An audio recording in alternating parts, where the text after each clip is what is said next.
Hello everyone, welcome back to a new video and welcome to the April plan with me. Let's talk about what I did in March first. And I find it hard to talk about this because I feel like there's happening so much right now that I kind of mix the dates together. Like, I don't know what I did in March, I don't know what I did in February, I don't know anything at this point. But we can begin with what I did with my debut novel, Gods of Earth and Ruin, which is being published 26th of July this year. In the last plan with me, when I planned for March, I had just sent in my book to the publishers again from the first proofreading. I think it was the first proofreading because I did the second one in March. And the second one was just picking up stuff that we may have missed in the first proofread. So the second one was really small and it took me only, I think, 4 days or something. And here's where it all changed for me. When I had talked about the editing plan and the timeline for Gods of the Ruin this year, I had talked with the publisher and the editor about having 2 proofreads, so this I knew, but also the last editing round with my editor. So when I had sent it in to the publisher again, I had the expectation that we were gonna be doing another proofread or another edit with my editor, like going through it as the last time together. But I was like, should I do this now? Is there time right now for me to go through it again? And what is happening next? And my editor was like, you don't get to change anything now. It's done. You are done. But that came out of the blue for me. I was expecting we were doing another editing round and then I was going to get the past pages and read through it one last time. So what she said was, you don't get to change anything right now. Like if you find small little details or misspelled words, you can change those. But it has to go through our team first. She was like, no, don't do anything, you're done, and a good job. So that was kind of anticlimactic for me because I thought we were doing another round of editing and then we were not, and I was done with the book. The book is done. And vlogs on this will come, and I will do a vlog on the past pages as well. Right now, currently, I'm going through the past pages and I'm on chapter 7 only. So that is something that I will talk about with the April plans. The second thing that I wanted to do in March was to edit the sequel to Gods of Earth and Ruin. And I want to say that I am done with the editing for this round. The plan was to edit it from the beta readers' feedback, and I have done this, but then there was also a plan of reading through it a second time and doing my own kind of proofread and looking over small details or whatever. I did complete the editing from my beta readers' feedback, going through all the comments in the document and her comments in my Google Forms survey or whatever. And then I took a week break from the project, and then my plan was to sit down and read through the whole book and go through especially the romance arc in the story.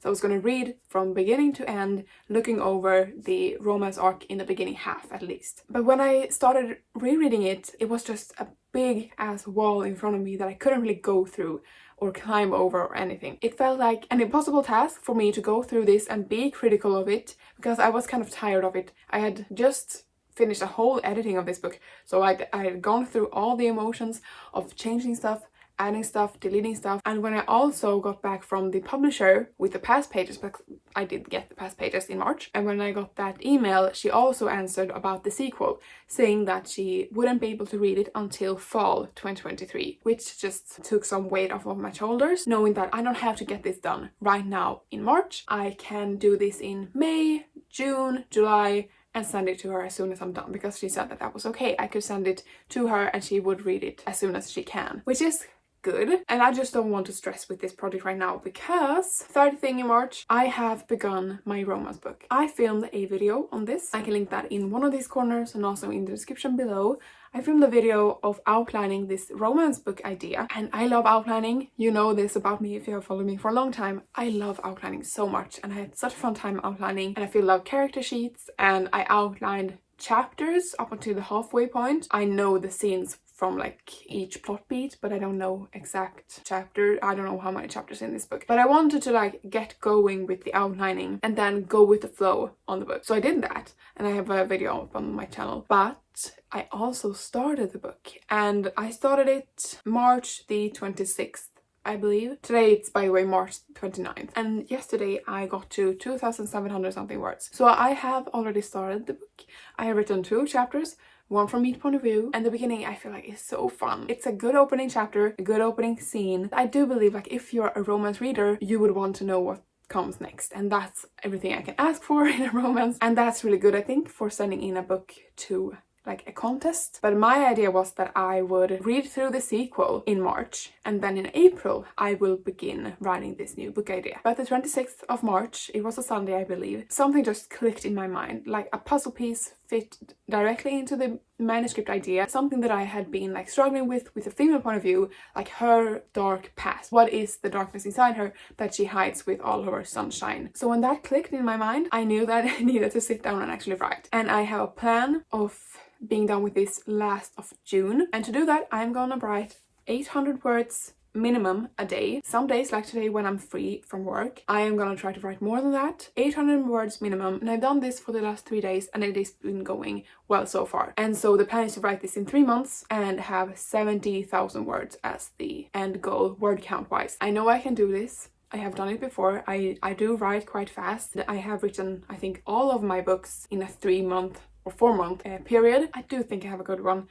And I love having this like writing routine up again because I have been editing for so long. So that's all the fun things that happen in March. So I feel like that's a good segue to go into my plans for April. First of all, the most important thing, I'm gonna read through the past pages because I have 3 weeks to do that. I'm on chapter 7. I've already come across things that I need to change. I haven't come across anything big as of yet, like misspells or anything worse than that. I need to be done by the 16th of April. Second thing is to write those 800 words a day on my new romance, and I will try in April to do like distinctive days for certain projects, but because I need to get the past pages done in 3 weeks, I need to do that a little bit each day, and I can't sit down a whole day just reading. That does not work for me. But I have been finding that I get really stressed if I have like 5 tasks that each take up like 1.5 or 2 hours each a day. Having work, having school, having writing this new project, YouTube, or past pages, having like 5 or multiple tasks a day that takes a long time, I find that really stressful. So what I'm trying to do week-wise is to give 1 day to each thing, but these 3 weeks are a little bit different. I will be doing both writing and past pages every single day, so I will not be working on the sequel for God's Heart and Ruin in April. Maybe I will work on it in May or June, depending on really how this romance book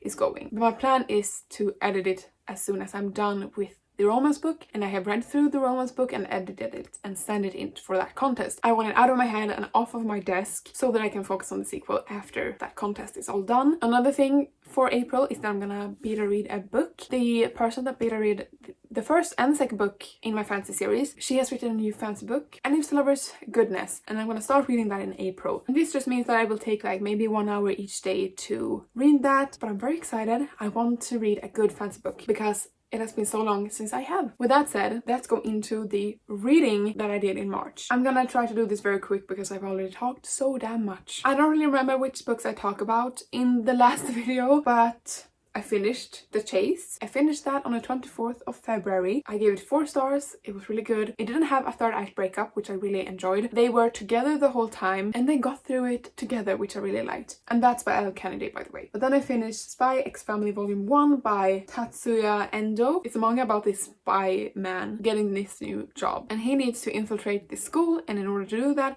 he needs to build a family. So he adopts this kid that has like telekinetic powers, or she can read minds, okay? And then he also needs to find a wife or a mom to the kid. And he doesn't know anything about this. Not the kid that she has powers, and not that the wife is an assassin. It's really, really good. I give it 4 stars. Then I finished listening to The Viscount Who Loved Me by Julia Quinn. Gave it 4 stars. It was better than the first one, but the third book, you guys, better than the second one. It's just getting better and better at this point. These Violent Delights by Chloe Gong, I finished in very early in March. It took me a long time to read it, but I really, really enjoyed it. I gave it 4 stars. There's a lot of 4-star reads in March, but I have talked about this a little bit before, but Chloe Gong is such an inspiration for me, like on Instagram, on TikTok. Just her author journey and she as a person is so inspiring to me, and finally getting to read one of her books and really liking it was such a pleasant surprise. And then I read a Swedish book called Allt att vinna, and it's by author Sofia Fritzson. I gave the book 4 stars. This is a romance about like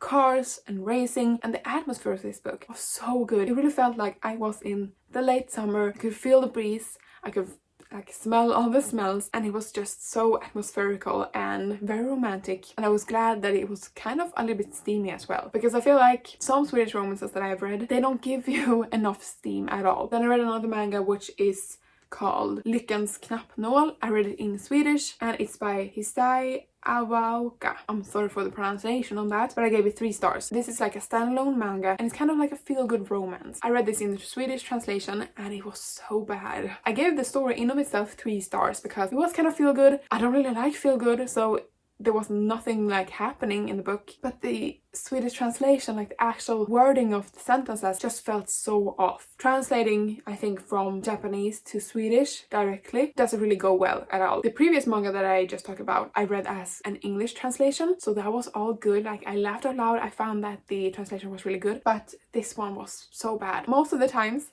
the sentences didn't make any sense. And then I read An Offer from a Gentleman, which is Bridgerton book 3 by Julia Quinn, that is. It's Benedict and Sophie's story, and it's very much a Cinderella type of story, but I wasn't mad at it, okay? I'm not sick of the Cinderella story, at least not this one. I gave the book 4 stars, and then I don't remember when I read this book, but I did do it in March, I think. Spy Family Volume 2 by Tatsuya Endo. I gave the book 4 stars. Also very fun. I'm finding myself laughing out loud when I read these books because they are so bizarre. It's not really that bloody, but it's so funny. So funny having like a little kid thinking that the spy and assassin is so cool. Like, she knows about them. She never talks about it, really. It creates a lot of funny moments. And that's all that I read in March. So I finished, I think, 6 books in March, which is good. And I am ahead of my book goal of reading 50 books this year. But now we can talk about the books I'm currently reading. Let's begin with Mysteries of Thorn Manor by Margaret Rogerson. It's not a big book. It's a novella. It's a short book, but I can't bring myself to keep reading it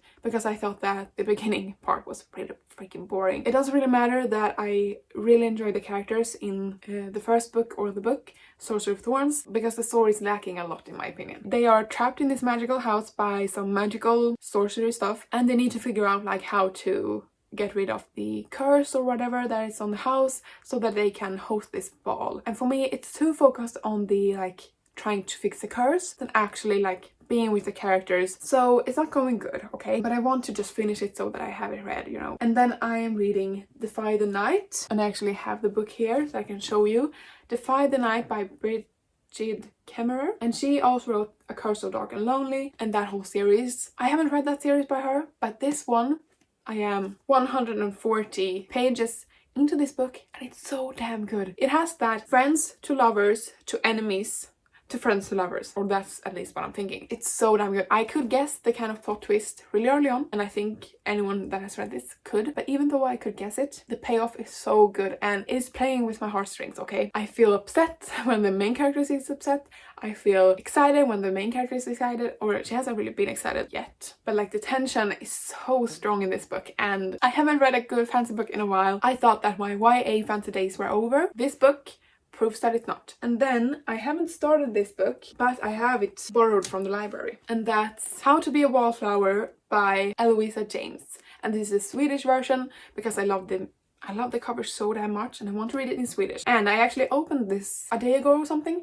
I just read through the first page. It has a very quick kind of pace, and I think that I could read this really fast. Like, the cover is so good. I love historical romances right now, and even though I like listening to historical romances, I feel like reading this one will just be a joy in of itself because it's so beautiful. But I have it borrowed from the library, which means that I need to read it kind of soon. So hopefully I will get to that as soon as I finish maybe Sorcery of Thorns, that novella. But then I'm also listening to a book, and that's a Swedish book by the same publisher that published this translation, and that's Harper Love. And I am like maybe 2 hours into it, and I'm really liking it so far. It is called Dansar I mörkret, and it's by Helene Holmström. She's also being called the new romance queen of Sweden, and so far the romance hasn't really begun yet. The 2 characters has just met, but it has been a lot of like building characters so far. But that's everything I'm reading, and when I'm thinking about it, I'm reading so many books at the same time, and I have so many books planned to read in April. It's gonna be a little bit tough getting done everything that I need to get done. But please wish me luck, and also comment below what you did in March. Did you accomplish anything? And I would love to know your plans for April, your writing plans, reading plans, whatever you want to talk about. Say it in the comments below, and subscribe because I post a new video every week, every Thursday, and I will see you in the next one.